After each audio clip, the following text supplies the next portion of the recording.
2025 ಮತ್ತು 26ನೇ ಸಾಲಿನ SSLC examination 1 result ಯಾವ ರೀತಿ ಚೆಕ್ ಮಾಡಬೇಕು, ನಿಮ್ಮದು ಮೊಬೈಲ್ದಲ್ಲಿ, PC ಅಥವಾ ಲ್ಯಾಪ್ಟಾಪ್ದಲ್ಲಿ ಯಾವುದೇ ಡಿವೈಸ್ನಲ್ಲಿ ನೀವು ಚೆಕ್ ಮಾಡಬಹುದು. ಅದೇ ಯಾವ ರೀತಿ ಚೆಕ್ ಮಾಡಬೇಕು ಅನ್ನೋ ಸಂಪೂರ್ಣ ಮಾಹಿತಿ ನಿಮಗೆ ತಿಳಿಸಲಾಗುವುದು. ರಿಸಲ್ಟ್ ಲಿಂಕ್ ಅನ್ನು ಈ ವಿಡಿಯೋ ಡಿಸ್ಕ್ರಿಪ್ಷನ್ ನಲ್ಲಿ ನಾವು ಆ್ಯಡ್ ಮಾಡಿರ್ತೇನೆ. ಆ ಲಿಂಕ್ ಥ್ರೂ ನೀವು ನಿಮ್ಮದು ರಿಸಲ್ಟ್ ಅನ್ನು ಚೆಕ್ ಮಾಡಬಹುದು.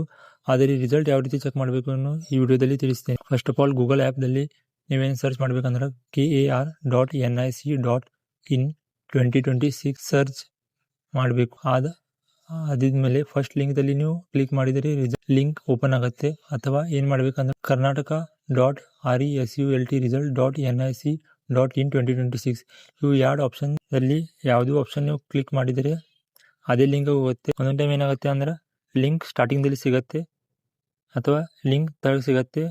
ಈ ಟೈಮ್ದು ರಿಸಲ್ಟ್ ಅವರು 2026ರಲ್ಲಿ ಏಪ್ರಿಲ್ 24 ಅಥವಾ 23ಗೆ ರಿಲೀಸ್ ಮಾಡಿರುತ್ತಾರೆ. ಇಲ್ಲಿ ನೋಡಿ ಫಸ್ಟ್ ಲಿಂಕ್ದಲ್ಲಿ ಕ್ಲಿಕ್ ಮಾಡಿದ ಮೇಲೆ ನೀವೇನು ಮಾಡಬೇಕಂದ್ರೆ ಇಲ್ಲಿ ನೋಡಿ ಕರ್ನಾಟಕ ಎಕ್ಸಾಮಿನೇಷನ್ ರಿಸಲ್ಟ್ 2026 ಅಂತ ಬಂದಿದೆ. ಅದರ ಮೇಲೆ ಕ್ಲಿಕ್ ಮಾಡಿದ ಮೇಲೆ ಇಲ್ಲಿ ನೋಡ್ತಾ ಇರ್ಬೋದು PUC ರಿಸಲ್ಟ್ 9 ತಾರೀಕಿಗೆ ಅವ್ರು 3 ಗಂಟೆಗೆ ರಿಲೀಸ್ ಮಾಡಿದರು. ಲಿಂಕ್ ಬೆಳಿಗ್ಗೆ ಹಾಕಿರ್ತಾರೆ, ಖರೆ ಲಿಂಕ್ ಆ್ಯಕ್ಟಿವ್ ಇರಲ್ಲ.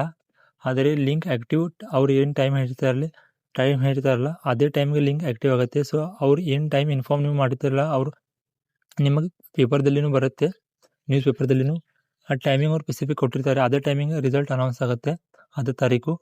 ಮತ್ತು ಇಲ್ಲಿ PUC ರಿಸಲ್ಟ್ ನೋಡಿರ್ಬೋದು ನೀವು 9 ತಾರೀಕು 3 ಗಂಟೆಗೆ ರಿಲೀಸ್ ಆಗಿತ್ತು. ಲಿಂಕ್ ಬೆಳಿಗ್ಗೆ ಆ್ಯಕ್ಟಿವ್ ಇರಾಕಿಲ್ಲ, 3 ಗಂಟೆ ಆದಮೇಲೆ ಆ್ಯಕ್ಟಿವ್ ಆಗುತ್ತೆ.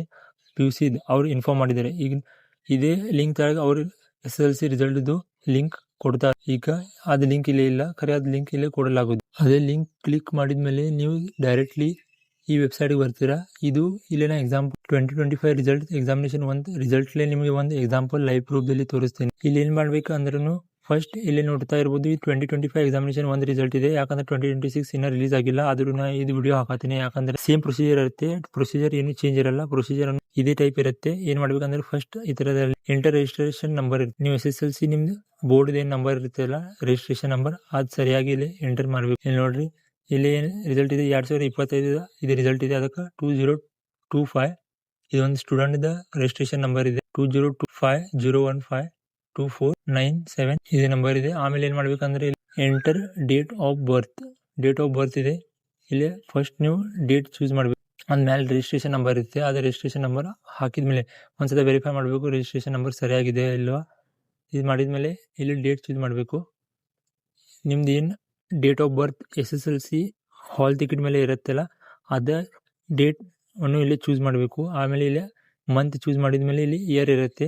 ಇಯರು ಅದೇ ರೀತಿ ಯಾವ ನಿಮ್ದು SSLC ಹಾಲ್ ಟಿಕೆಟ್ ಮೇಲೆ ಏನು ಡೇಟ್ ಆಫ್ ಬರ್ತ್ ನೀವು ಡಾಟಾ ಕೊಟ್ಟಿರ್ತೀರಲ್ಲ ಅದೇ ಡಾಟಾವನ್ನು ಚೂಸ್ ಮಾಡಬೇಕು. ಆಮೇಲೆ ಇಲ್ಲಿ ತೆಳಗೆ ಆಪ್ಷನ್ ಇದೆ ವ್ಯೂ ಯುವರ್ ರಿಸಲ್ಟ್, ಇದರ ಮೇಲೆ ಕ್ಲಿಕ್ ಮಾಡಬೇಕು. ವ್ಯೂ ಯುವರ್ ರಿಸಲ್ಟ್ ಮೇಲೆ ಕ್ಲಿಕ್ ಮಾಡಿದ ತಕ್ಷಣ ಆಟೋಮೆಟಿಕಲಿ ರಿಸಲ್ಟ್ ನಿಮ್ದು ಏನಿರುತ್ತಲ್ಲ ಅದು ಡಿಸ್ಪ್ಲೇ ಆಗುತ್ತೆ.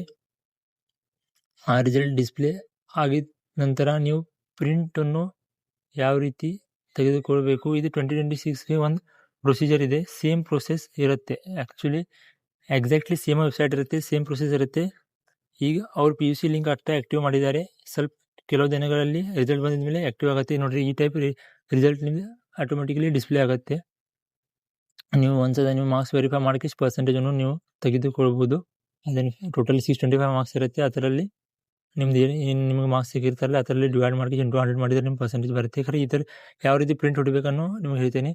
ಕ್ರೋಮ್ದಲ್ಲಿ 3 ಡಾಟ್ ಇರುತ್ತೆ ಮೇಲೆ, ಆ 3 ಡಾಟ್ ಮೇಲೆ ಕ್ಲಿಕ್ ಮಾಡಿದ ಮೇಲೆ ಪ್ರಿಂಟ್ ಅನ್ನೋ ಆಪ್ಷನ್ ಬರುತ್ತೆ ತೆಳಗೆ. ಯಾವ ಪ್ರೊಸೆಸ್ ಗೊತ್ತಾಗಲಿಲ್ಲ ಅಂದರೆ ನಿಮಗೆ ಏನಾದರೆ ಇದು ರಿಸಲ್ಟ್ ಡೌನ್ಲೋಡ್ ಮಾಡಬೇಕಂದರೆ PDF ಫೈಲ್ದಲ್ಲಿ ನೀವೇನು ಮಾಡಬೇಕಂದ್ರೆ ಅಲ್ಲೇ 3 ಡಾಟ್ ಆಪ್ಷನ್ ಇದೆ, 3 ಡಾಟ್ ಮೇಲೆ ಕ್ಲಿಕ್ ಮಾಡಬೇಕು. 3 ಡಾಟ್ ಮೇಲೆ ಕ್ಲಿಕ್ ಮಾಡಿದ ಮೇಲೆ ಅದರ ಒಳಗೆ ನೋಡುತ್ತಾ ಇರ್ಬೋದು ನೀವು ಒಂದು ಶೇರ್ ಅಂತ ಆಪ್ಷನ್ ಬರ್ತಾ ಇದೆ.